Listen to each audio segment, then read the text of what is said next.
Welcome, everybody. My name is Dave Winans. I'm a member of the Shelby High School Alumni Association. We certainly welcome you here today. We're very pleased to have you join us.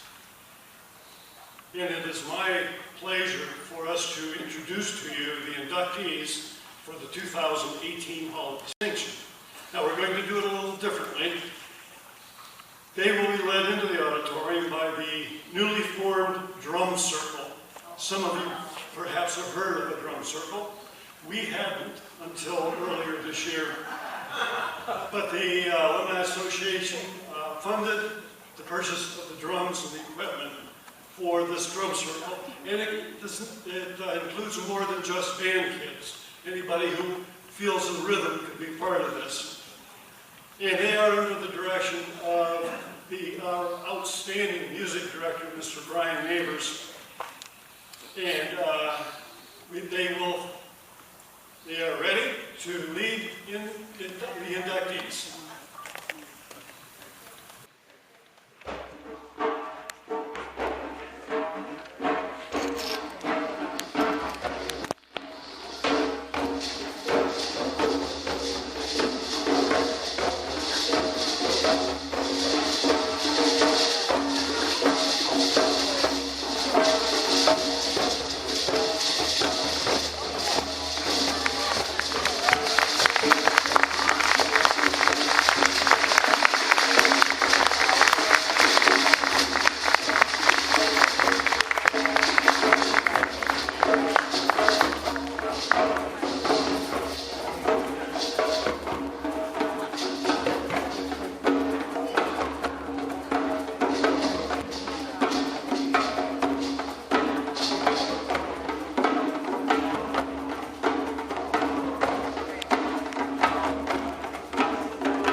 Is Paul Mellick from the class of 1956. His presenter is his daughter, Lene Dishinger.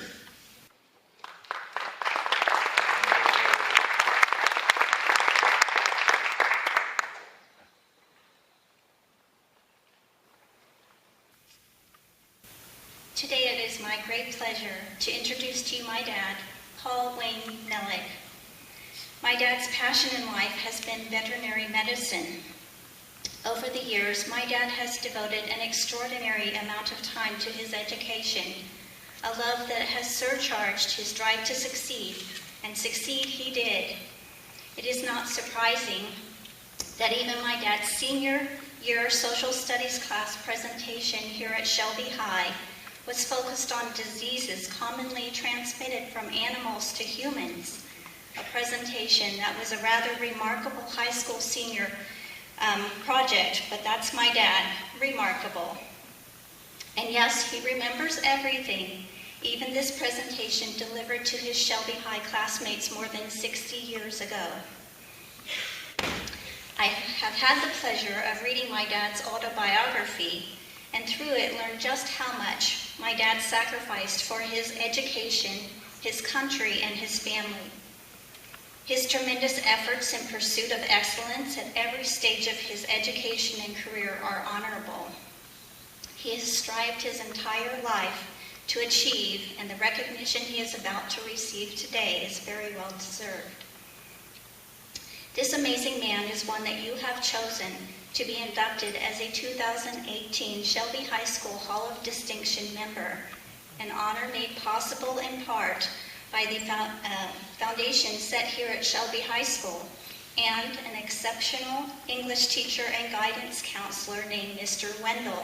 I think we've heard of him before.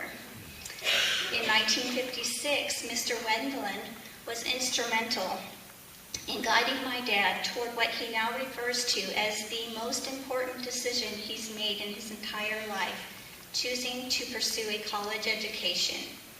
That decision catapulted my dad into a lifetime of learning and service to his country in the field of veterinary medicine, pathology, and research, the results of which we all benefit in some way today.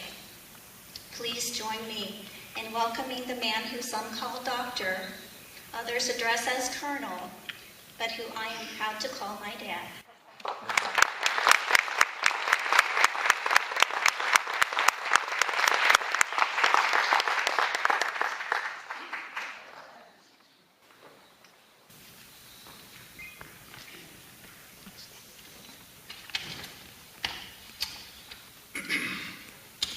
Thank you, Lene, and thank you to the alumni of Shelby High School for making this very incredible honor possible. It's a very humbling experience to be among the outstanding group of people that dates more than 110 years ago to the year 1908. 1908 was the year that my American history teacher, Miss Marie Hughes, graduated from Shelby High School. I believe that she's probably the most senior member of our Hall of Distinction. She was inducted in the year 2011. I'm also deeply honored to be the fourth member of the class of 1956 to be inducted into this group. My classmates that preceded me were Don Thurman, who was an Air Force pilot, who was killed while on active duty. My lifelong friend, Bill Henson, who was a career Army officer, teacher, and coach, and another classmate, Dave Zahner, who was a civil engineer and a member of the U.S. Navy Band. My high school education began in a small country high school where I only had 22 students in my class. And during for my junior and senior year, I transferred here to Shelby, which is much larger, and it was not very long until I realized that I had to learn how to study and to work very hard to catch up and keep up. But this transitional experience were very valuable in the many years of university education that would follow, although at the time I did not really appreciate all that. Long before my professional career began, it started to develop right here in Shelby High School with three very important people.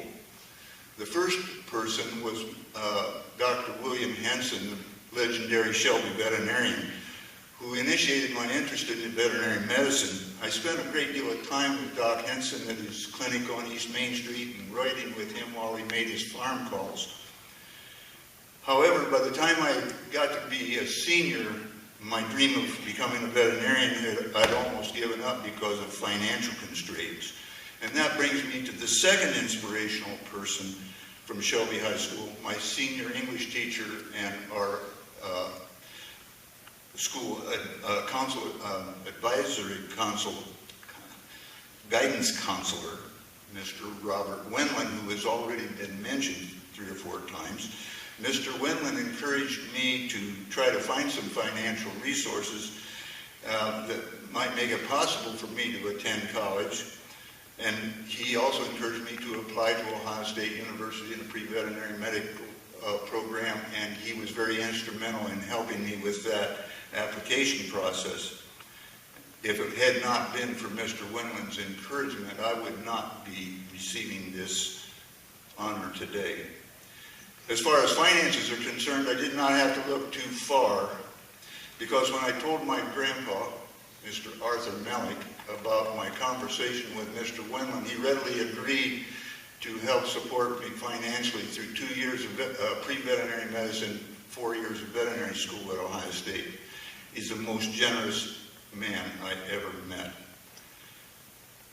So without the encouragement and support of Doc Henson, Mr. Wendland, and my grandpa, I would not be here. After graduating from veterinary school at Ohio State and 2 more years of postgraduate study at Cornell University, I went into an established veterinary practice in St. Albans, Vermont. and I loved every minute of it. It was what I went to veterinary school for in the first place, and I was very anxious to get my own practice, but then financial realities and world events coupled up to make me change the direction in my career. It was now 1956. The Vietnam War was heating up. The Army published plans to draft more than 100 veterinarians by the end of the year. And although I had already served 3 years in the Marine Corps Reserve, I had to take a student deferment to complete my veterinary education. So the handwriting was on the wall. I was going to be drafted. So I went down to the post office and volunteered for the U.S. Army Veterinary Corps. And as a result, I would spend the next 22 years doing research for the Army. One of the benefits was that the Army provided excellent training and educational opportunities. After I returned from Vietnam, I was able to go to the University of California at Davis for 3 years in a PhD program. And subsequent to that, I participated in many interesting and challenging assignments in medical research that were essential to the health and medical care of U.S. soldiers, sailors, Marines, and airmen. After retiring from the Army, I worked 12 years at Pacific Northwest National Laboratory in Richland, Washington, utilizing my military experience in medical research. But then after that, another opportunity came my way, and I went to work for a company that had a contract with the Food and Drug Administration to do research there. Once that contract expired, several of my military colleagues and I established another small research company, and we bid on a contract for the Food and Drug Administration to continue the research and management of some of their programs. I ended up being the first president and general manager of that small company, and it has had 3 consecutive 5-year contracts with the FDA, and that continues to this day.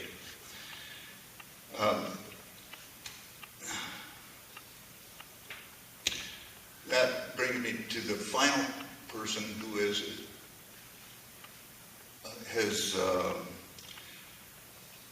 supported and encouraged me for entire career, and that is my wife, Shirley, my wife for 58 years. She has been there every step of the way. We were married in 1960. I still had 2 years remaining in veterinary school. She was there during the difficult financial times when I was a student, veterinary student, graduate student, in years of practice in Vermont, and also as a junior Army officer. So she was also there to raise our 3 wonderful young children, who, by the way, were all under 5 years old when I was deployed for a year to Vietnam. Years later, when I was deployed for 2 more years to the Middle East, Sudan, Egypt, and Somalia, she stayed at home to help our 2 daughters with their wedding plans and look after Kurt, who was still in high school. She is still the glue that continues to hold our family together. Over the past 40 years, she has worked tirelessly with hundreds of foreign exchange students. Just as the dedicated people here at Shelby High School helped me when I was a teenager, she continues to invest her time in teenage students from around the world. In conclusion, I stand before you today having had a wonderful, eventful, and a highly rewarding life and career that has been quite different from the careers of most of my fellow veterinarians. Although there has been a few difficult times, I wouldn't change it for anything. And it all started right here at Shelby High School with those that selflessly invested their time and talent into my future. I want to give special thanks to my outstanding teachers at Shelby High School, my wonderful classmates, including Rosalie Black-Turman, who nominated me for this honor, and the 3 very important people who were instrumental in making it all possible: Dr. Henson, Mr. Wendland, and my grandpa. Once again, thank you for this incredible honor. I appreciate it.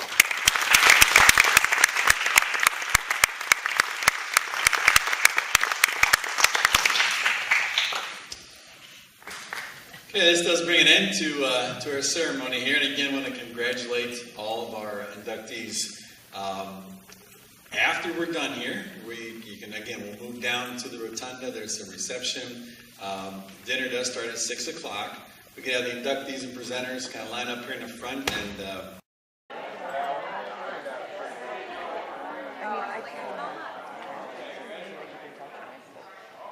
Where's Deb? Very top of her head.